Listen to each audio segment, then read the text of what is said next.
বৈষম্য বিরোধী ছাত্র আন্দোলনের সদ্য ঘোষিত কমিটি থেকে ১৬০ জন পদত্যাগ করেছেন।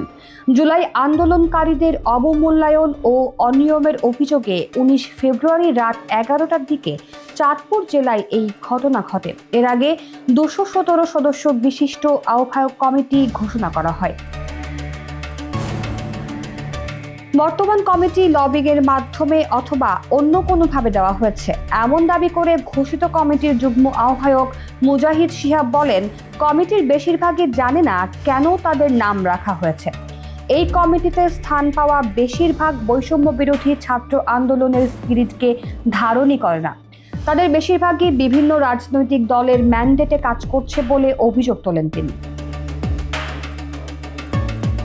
কেন্দ্রে জানালেও তারা কোনো সদুত্তর দিতে পারেনি। কথা উল্লেখ করে মুজাহিদ শিহাব বলেন, আমরা চাই এই কমিটি বিলুপ্ত ঘোষণা করে কেন্দ্র থেকে আলোচনা সাপেক্ষে আন্দোলনে সম্পৃক্ত এবং আন্দোলনের স্পিরিট যে হৃদয় ধারণ করে আগামী দিনের কার্যক্রমকে গতিশীল করবে এমন ধরনের ছেলে মেয়েদের অগ্রাধিকার দিতে হবে।